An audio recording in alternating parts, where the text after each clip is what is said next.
बिस्मिल्लाहिर्रहमानिर्रहीम। अस्सलाम वालेकुम नाज़रीन, welcome to the programme Jaiza with Mahwish Mumtaz Baig. After a long time I came back. और नाज़रीन आज जो है वो इसके ऊपर ही बात करेंगे। एक तो टॉप स्टोरीज़ के ऊपर हम बात करेंगे। सेकंड, ये जो इतना टाइम पीरियड गुजरा जिसमें ना गिलगित बल्तिस्तान के हवाले से बात हुई, ना आज़ाद जम्मू कश्मीर के मसाइल के ऊपर बात हुई।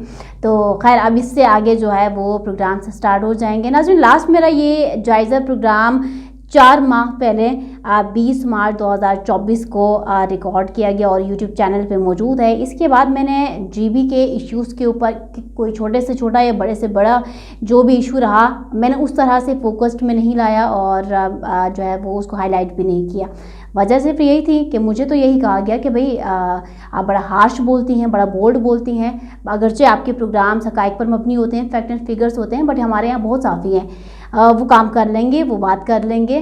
तो एक तो हमारे यहाँ के सियासतदान भी आपसे नाराज़ हो जाते हैं कि आप बिल्कुल जो है ना वो सारे हक़ाइक़ आवाम के सामने रख देते हैं। फिर जो एक मुनाफ़िक़त के बारे में मैं ज़िक्र करती हूँ वो अयां हो जाता है कि जो जमात पहले हुकूमत में थी तब काम नहीं होता, और जब यही जमात अपोजिशन में आ जाए तो आवाम के हकूक़ के अलमबरदार बन जाते हैं। तो खैर मेरी जगह तो खाली रही 4 महीना, चूँकि मैं इस वक्त पाकिस्तान के मेन स्ट्रीम में काम कर रही हूँ। तो मेरे पास तो ओवरऑल नेशनल इंटरनेशनल इश्यूज़ हैं जिसके ऊपर हम काम कर रहे हैं, मैं बात कर रही हूँ। और एक आवाम की नुमाइंदगी वैसे भी यहाँ पे हो रही है। पाकिस्तान के 4 सूबे और 2 स्पेशल एरियाज़ आज़ाद जम्मू कश्मीर और गिलगित बल्तिस्तान, उसके ऊपर मैंने बात नहीं किया। बाकी तो मेरे प्रोग्राम्स वगैरह हो रहे हैं। लेकिन इन 4 महीनों में मैंने ये देखा कि अगर महविश मुमताज़ बेग गिलगित बल्तिस्तान के इश्यूज़ के ऊपर बात नहीं करें तो भी कुछ लोगों को तकलीफ़ है। कहते हैं कि भाई आप गिलगित बल्तिस्तान के होकर नेशनल की क्या ही बात कर रही हैं, वो उसके ऊपर सारे पाकिस्तानी मीडिया जो है वो बात कर रही है। तो उसको आप साइड पे करें और गिलगित बल्तिस्तान के इश्यूज़ को फोकस्ड में लाएं। गिलगित बल्तिस्तान के इश्यूज़ के ऊपर बात करते हैं। और जो हमारा टूरिज़्म है, एक सॉफ्ट इमेज उसको हाईलाइट करो और आवाम की एक नुमाइंदगी करो, मसाइल को उजागर करो, तो भी तकलीफ़ शुरू हो जाती है कि भाई आप क्यों बात कर रहे हैं, हमारे यहाँ तो ऑलरेडी बहुत से सहाफ़ी हैं, आप पाकिस्तान की बात करो। तो ये मैंटालिटी समझ से बालातर है, या तो साइको हैं वो लोग जो ये जो है थिंकिंग रखते हैं कि बात करो ना करो। तो देखिए हम किसी की डिक्टेशन पे तो चलने वाले हैं नहीं। 4 महीना वैसे भी कुछ मसरूफियात ऐसी थी नाज़रीन जिसकी बिना पर जो है वो मैं प्रोग्राम से नहीं कर पाई थी। बट यहाँ से ऑनवर्ड जो है वो प्रॉपरली गिलगित बल्तिस्तान के छोटे से छोटे और बड़े से बड़े इशूज़ के ऊपर बात करूँगी। बजट गुजरा, अभी बजट के ऊपर मैंने नहीं देखा। एक बजट तो खैर मजाक था, फेडरल में भी मजाक था और गिलगित बल्तिस्तान में भी जो आवाम का राइट बनता था असल में उसके मातहत तो कोई ऐसा बजट आया नहीं। मैंने तो बात नहीं किया, लेकिन मैंने ये भी देखा कि मेरे अलावा भी वहाँ पे कोई इस तरीके से बात करने को मैंने नहीं देखा कि किसी को मिला हो कोई एजेंडा और आवाम की एक नुमाइंदगी करे। खैर जितने साफ़ी हैं उनका अपना काम है, अपना मोटो है और अपनी डायरेक्शन सेट की हुई है, उसके ऊपर तो मैं बात नहीं करती। बट यहाँ बात मैं अपने ऊपर ज़रूर करूँगी। महविश मुमताज़ बेग ने स्टार्ट लिया था मीडिया में गिलगित बल्तिस्तान के अवामी जो इशूज़ हैं उसके ऊपर, और इससे आगे भी गिलगित बल्तिस्तान के जो आवाम की मसाइल हैं, जो वसाइल के ऊपर बात होनी चाहिए, उसी के ऊपर ही बात करूँगी।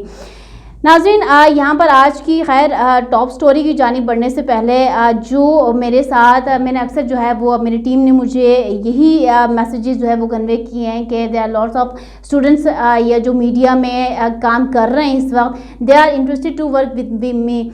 सो अगर वो मेरे साथ काम करना चाहते हैं तो बिल्कुल आप जो है हमें ईमेल कर सकते हैं या अरमान टीवी के ऑफिशियल पेज पे जो है हमें इनबॉक्स करें, अपनी CV भेजें। इंशाल्लाह जो मेरे साथ काम करने के ख्वाहिशमंद हैं गिलगित बल्तिस्तान से, आज़ाद जम्मू कश्मीर से या पाकिस्तान के दीगर सूबों से, इंशाल्लाह मेरे इस प्लेटफॉर्म पे जो है वो ज़रूर आप लोगों को भी जो है साथ में रखा जाएगा।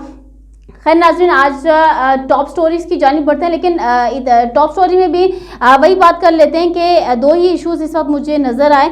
एक तो उस बॉर्डर पर जो है वो काफ़ी कंप्लेंट किए जा रहे थे ताजरान के हवाले से। जो ताजर बरादरी है गिलगित बल्तिस्तान में, उनको कहना ये है कि सुस्त बॉर्डर पर जो है वो परेशान हमें किया जा रहा है। एक तो फेडरल की जो इंटरफेरेंस है या जिस तरह से काम वहाँ पर होना चाहिए, एक जो कहते हैं कि जिसकी सुपरविजन में या जो ऑब्जर्वेशन होनी चाहिए वो ऑलरेडी हो रहा है। लेकिन ये अब महंगाई का एक लहर तो वैसे भी चल पड़ी है, अभी को देखा देखी हम पे भी एक अजाब ये आ गया है कि फेडरल की जानिब से मुख्तलिफ टैक्सेस की जद में हम भी आ रहे हैं। अब सुस्त बॉर्डर पर नाज़रीन सवाल ये है कि ताजरान को बिला वजह परेशान करना ये तो समझ से बालतर है। गिलगित बल्तिस्तान वो इलाका है जो कि अपना रेवेन्यू सही से जनरेट नहीं कर पाता और जितने रियलिटीज़ हैं वो तो इस वक्त डायरेक्ट टू इनडायरेक्ट फेडरल को ही जा रहे हैं। तो अब ताजिर बरादरी को भी तंग करके उनसे भी मजीद टैक्स की वसूलियाँ कैसे मुमकिन है? अब ताजिर बरादरी अपनी आवाज़ बुलंद करे तो कैसे करें, शिकायत करे तो कैसे करें और अपने मुतालबात रखें तो किसके सामने रखें? क्योंकि फेडरल को भी कहीं ना कहीं जो है कुछ जगहों पे जहाँ चेक एंड बैलेंस होती है उनको पता है कि कहाँ पे काम करना है कहाँ नहीं करना। और ये जो टैक्सेस के हवाले से बात की जाती है, गिलगित बल्तिस्तान को नून लीग की गवर्नमेंट में वैसे भी जो है वो tax free zone for a limited time जो है वो कहा गया था, तो ये मजीद टैक्सेस की भरमार कहाँ से आ जाती हैं, इसके ऊपर जो है वो फेडरल को नज़रसानी करने की ज़रूरत है। यहाँ पे स्पेशली नाज़रीन फेडरल मिनिस्टर इस वक्त में अमीर मकाम साहब फेडरल मिनिस्टर हैं गिलगित बल्तिस्तान और आज़ाद जम्मू कश्मीर के, तो एटलीस्ट गिलगित बल्तिस्तान की आवाम ये उम्मीद करते हैं अमीर मकाम साहब से कि चूँकि एक जिम्मेदारी उनके कंधों पर है, एक मिनिस्ट्री उनके कंधों पर है, तो वो बैठ के यहाँ पर हुकूमत के साथ प्रेस कॉन्फ्रेंसेस और दीगर मामलात के अलावा भी ज़रा जो उनका असल काम है ये गिलगित बल्तिस्तान के मसाइल, आज़ाद जम्मू कश्मीर के मसाइल, उसके ऊपर भी ज़रा नज़रसानी करें और ये ताजरान का जो मसला है इसको फौरी तौर पर हल किया जाए। ये जो है वो टैक्सेस पता नहीं कौन से टैक्सेस और किस्मत में टैक्सेस लिए जा रहे हैं। सी पैक का गिलगित बल्तिस्तान गेटवे है, KKH जो है वो बड़ा इंपॉर्टेंस रखता है इस वक्त। गिलगित बल्तिस्तान का ये जो शाहरा है ये सी पैक और पाकिस्तान के दरमियान अब जितने भी आगे जाकर जो है वो बड़े काम होने हैं, एक इकोनॉमिक कॉरिडोर है, तो इसके मातहत जो है वो गिलगित बल्तिस्तान का एक अच्छा और बेहतरीन अंदाज में ख्याल रखना चाहिए। अब यहाँ ख्याल रखने की बजाय नाज़रीन मुट्ठी भर वहाँ की आबादी है, 15 से 17 लाख आबादी में अब आवाम की कोई इतनी बड़ी डिमांड्स भी नहीं है कि जिसके ऊपर फेडरल जो है वो काम न कर सके। अब वैसे भी वहाँ की डिमांड्स है लोग करना उन्होंने छोड़ ही दिया कि भाई ऑलरेडी पाकिस्तान में इतने मसाइल चल रहे हैं तो हमारे मसाइल कौन सुनेगा और कभी हल करेंगे। लेकिन ये जो ताजरान का मसला है ये ज़रूर हल होना चाहिए और अमीर मकाम साहब से जो है वो मैं तो एटलीस्ट रिक्वेस्ट नहीं करूँगी, इट्स अ डिमांड कि काइंडली उधर जो है वो या तो खुद जाएं या किसी जिम्मेदार को भेजें और वहाँ के मसाइल से जो है वो आगाह हों और उन मसाइल को हल करें। बाकी आप यहाँ पर हैं, हम यहाँ पर हैं, हमने ये मसला ज़रूर आपके सामने रखना है और इसके ऊपर जो है वो मसले का हल भी चाहिए ताकि वहाँ के जो ताजिर हजरात हैं उनको इन मसाइल से छुटकारा मिल सके। साथ ही नाज़रीन दूसरी टॉप स्टोरी जिसके ऊपर बात करना ज़रूरी है, दूसरी टॉप स्टोरी नाज़रीन इसी से रिलेटेड है। ये ताजरान का जो मसला इस वक्त उस बॉर्डर पर है, इसके ऊपर अपोजिशन लीडर काजिम मीसम साहब ने एक प्रेस कॉन्फ्रेंस किया। तो उनके जो प्रेस कॉन्फ्रेंस को मैंने पूरा सुना, उसको समझा, कुछ मामलात के ऊपर हंसी भी आ रही थी, कंट्रोल किया हंसी को, जब्त करने की कोशिश किया, कुछ बातों पे उनकी हैरत हो रही थी।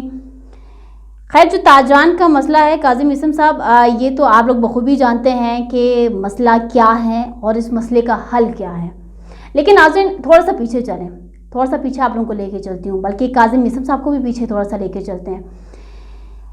तहरीक इंसाफ की हुकूमत में इनके पास मिनिस्ट्री थी एग्रीकल्चर की और ये बड़ा वाजिया है कि उनको जो है इस मिनिस्ट्री में वो अपनी जिम्मेदारियां सही से अंजाम नहीं दे पाए। उनकी मिनिस्ट्री के ऊपर भी सवालात उठे गए। चीफ मिनिस्टर उस वक्त का खालिद खुर्शीद साहब, उन्होंने भी जो है वो सवाल खड़े किए कि भाई आपकी मिनिस्ट्री में काम होता हुआ दिखाई नहीं दे रहा और दीगर जो है वो मामलात उन्होंने खुद फेस किया।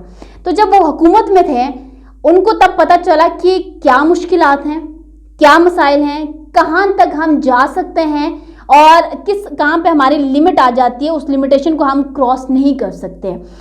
उनकी बेतहाशा उज़्र जो है वो आवाम के सामने उन्होंने रखा। उन्होंने बताया कि भाई फेडरल के मसाइल हैं, यहाँ ये प्रॉब्लम चल रहा है और ये गंदम का मसला चल रहा है, ये यूनिवर्सिटी के मसले चल रहे हैं, हम काम कर रहे हैं और दिलासे और ऐलानात आवाम को किए। अब जब वो हुकूमत खैर उनकी ख़त्म समझे एक तरह से और वो पहुँच चुके इधर अपोजिशन में, अब जो उनकी पार्लिमानी ज़ुबान है वो सुन के मुझे तो किसी एंगल से नहीं लगता कि वो किसी तालीमी अदारे में कोई उस्ताद का किरदार कभी उन्होंने अदा किया हो। तो जब यूँ लगता है काजिम मीसम साहब जब हुकूमत में थे ना तो उनके पर नहीं थे या परों को बांधा हुआ था, ये पर कट गए थे अब जब वो आगे हैं अपोजिशन में, उसी असेंबली में, उसी प्लेटफॉर्म पर, तो जो वो लैंग्वेज इस्तेमाल कर रहे हैं और वो जो बता रहे हैं कि पता नहीं क्या सुरहाब के शायद पर लग गए हैं और जितनी ऊंची उड़ान वो शायद भरना चाह रहे हैं, और हुकूमत को जिस तरह से जो ज़बान इस्तेमाल करके वो बता रहे हैं कि गिलगित बल्तिस्तान के क्या हकूक़ हैं अवाम के, और उनके क्या मसाइल हैं, उनके मसाइल कैसे हल होते हैं, क्यों नहीं कर रहे, चले जाएं, घर चले जाएं और कुर्सियाँ खाली कर दें अगर यहाँ से काम नहीं होता। तो काज़िम इस्म साहब, हुकूमत में तो आप भी थे, आपकी तो मिनिस्ट्री के ऊपर सवालात उठाए गए थे, आप उस वक्त जो है वो अब आपकी जिम्मेदारियां अदा आपसे नहीं हुई हैं, और आज आप काज़िम इस्म साहब ही रहें, आगा अली रिजवी साहब न बने।